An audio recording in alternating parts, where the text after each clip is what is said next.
Journey very special అండి. ఎందుకంటే నాకు నా ఫ్యామిలీ ఎంత సపోర్ట్ చేసినా చూశాను. అండ్ ఫ్యామిలీ పక్కన పెడితే నాకు కళ్యాణ్ గారిది వెరీ స్పెషల్ టు మీ. ఎందుకంటే నాకు ఒక ప్రాపర్ గైడెన్స్, ప్రాపర్ ఛానల్ చూపించారు కదా. ఈ పర్టికులర్ ప్లేస్ వెళ్తే నువ్వు కోర్స్ యాక్టింగ్ కోర్స్ చేయొచ్చు అని మూడు చోట్ల పంపించారు. ఒకటి వైజాగ్ సత్యనారాయణ గారి దగ్గర, తర్వాత బాంబే బ్యారిజాన్ గారి దగ్గర, తర్వాత హైదరాబాద్లో అర్ణబ్ విశ్వ గారి దగ్గర పంపించారు. సో ఒక పర్టికులర్ ట్రైనింగ్ అయితే ఇచ్చాను. అండ్ అలాగే నన్ను గైడ్ చేసుకుని వచ్చారు.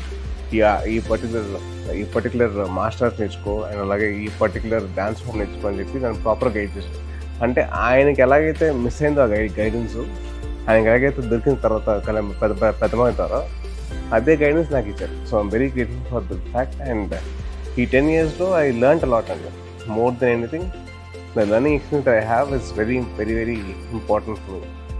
చాలా నేర్చుకో how to judge a film, how to make a film అని చెప్పి చాలా వరకు ఇన్నసెంట్గా బిహేవ్ చేసేవాడిని. ఇంత ముందర ఎలా పడితే అలా చేసేవాడిని. ఇప్పుడు కాస్త బాధ్యత and thought of conviction towards doing a film and doing character. మా పెద్దమావయ్య దగ్గర నుంచి డిటర్మినేషన్ అండి.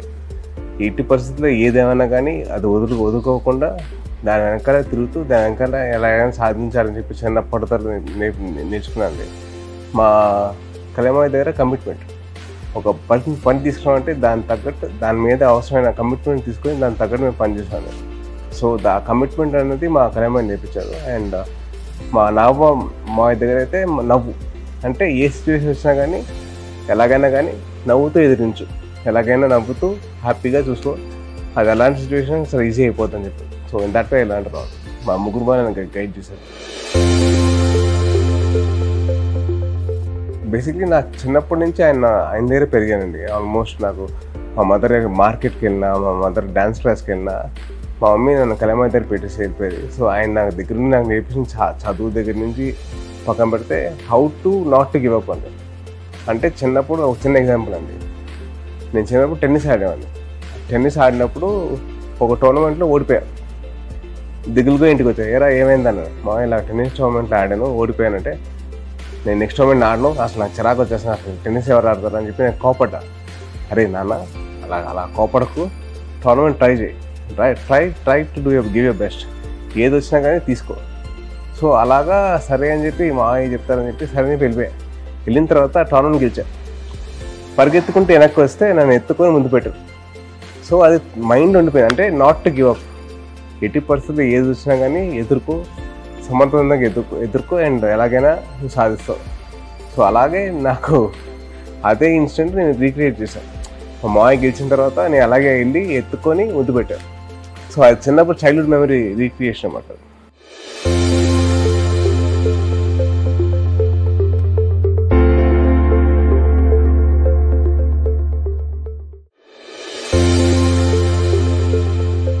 Frankly speaking, more than experience అంటే it was me living in that moment అండి. అంటే మా మావయ్యతో కలిసి ఒక 25 days నేను టైం స్పెండ్ చేయగలిగాను ఒక థాట్ నాకు. అసలు దానిలోనే ఆనందం అసలు మామూలు లేదు. అంటే ఒక ఫోటో తీసుకోవడం కూడా నాకు ఆలోచన లేదు. ఎందుకంటే మా మావయ్యతో పాటు అక్కడ ఉన్నాను, ఒకే ఫేమ్లో ఉన్నాను. నేను ఒకటే చెప్పుకుంటా, అవును రాబాయ్ నేను కళ్యాణ్ గారితో సినిమా చేశాను, మీరు చేశారా, మీరు చేయగలిగారా, ఆ థాట్ వచ్చేసింది నాకు. సో ఒక చిన్న గర్వం, ఒక చిన్న నాది, నా ఒక్కరికే దొరికింది నాకు చిన్న ఆనందం. సో అది I did my best and I'm sure. అంటే ఒక గురువుకి గురుదక్షిణ ఇచ్చేంత రేంజ్కి ఎదిగానంటే మామూలు విషయం కదా. అండ్ ఆ అదృష్టం దొరికింది నాకు. I'm very grateful to God అండి, నాకు అదృష్టం కల్పించారు.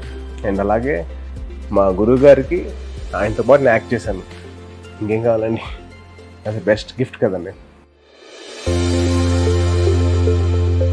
చాలా గర్వంగా ఉందండి. అంటే ఆయన ఏవైతే శాఖలు ఆయన ఇచ్చారో, ఆయనకి ఇష్టమైన శాఖలు అంటే పంచాయతీ రాజ్ కానివ్వండి, అలాగే పర్యావరణం కానివ్వండి, అలాగే సైన్స్ అండ్ డెవలప్మెంట్ కానివ్వండి, ఎన్విరాన్మెంట్ కానివ్వండి, ఆయనకి ఇష్టం అనమాట. సో డెఫినెట్లీ అవి ఎంతవరకు ఆయన ప్రేమిస్తారంటే ఆయన చదివే పుస్తకాల్లో కానివ్వండి, ఆయన చేసే పనుల్లో కానివ్వండి, ఇవన్నీ ఇన్కల్కేట్ ఉంటాయి.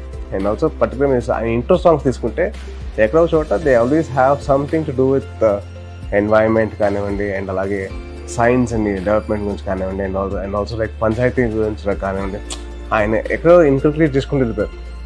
ఇది అవసరమా, ఇది అవసరం లేదా అని చెప్పి చెప్పుకుంటూ వెళ్ళిపోయారు.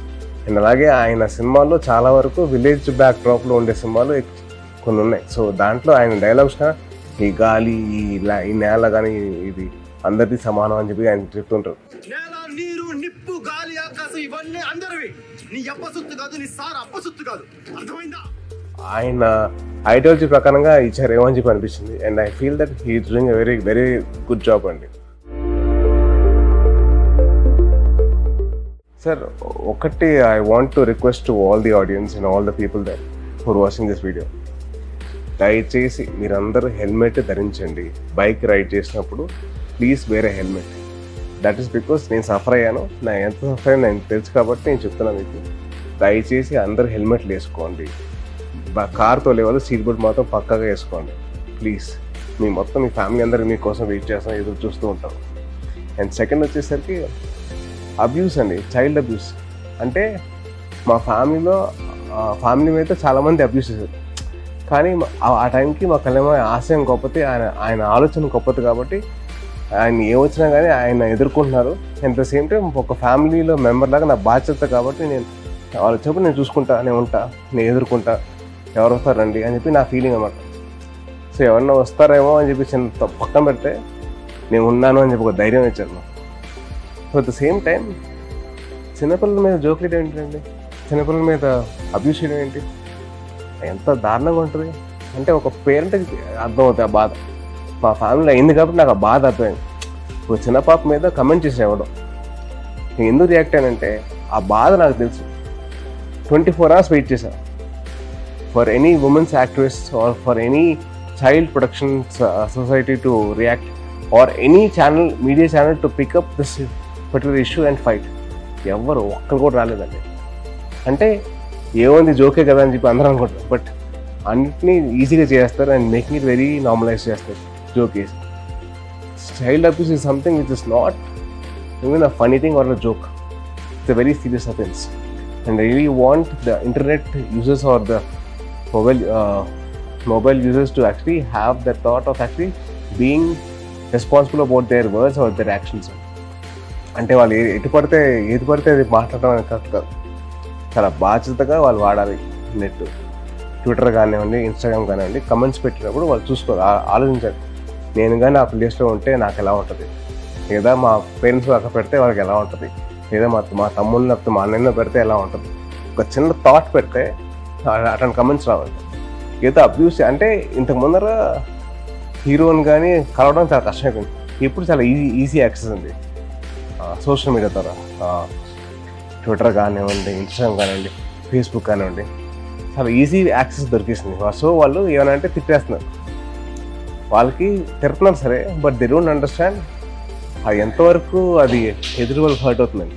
మేము ఎలాగో పట్టించుకొని వస్తున్నా, కానీ దానివల్ల వేరే హీరో ఫ్యాన్స్ కానీ వేరే ఫ్యాన్స్ కానివ్వండి వాళ్ళు ఎంత ఫీల్ అవుతారు అంత మాట్లాడుతుంటే. సో అట్లాగే మనం బాధ్యతగా మనం వహించాలి. నేను అట్లాగే మన అబ్యూస్ తగ్గించాలి. అదేం చేయాలంటే అదే ప్లేస్లో మిమ్మల్ని కానీ, మీ పేరెంట్స్ కానీ, మీ అన్న చెల్లెలు కానీ, మీ అక్క తమ్ముళ్ళని కానీ మీరు ఊహించుకుంటే మీరు ఆ మాట అంటారు. ఒక చిన్న బేసిక్ థాట్ పెడితే మీరు అట్లాంటి మాటలు మాట్లాడరు. So my only request is, మీరు అనే ముందర మీరు ఎందుకు అంటున్నారో ఒకసారి ఆలోచించి మీరు అనండి పర్లేదు. బట్ ప్లీజ్ ఎటువంటి హార్ష్ డెసిషన్ తీసుకునేలాగా మమ్మల్ని చేయకండి. అండ్ అలాగే పోలీస్ వాళ్ళని తీసుకునేలాగా చేయకండి ప్లీజ్. దయచేసి it's a request from hero to all the fans and to all the movie lovers and to all the audiences, please don't get into abuses. It's all right. బాగాలేదండి.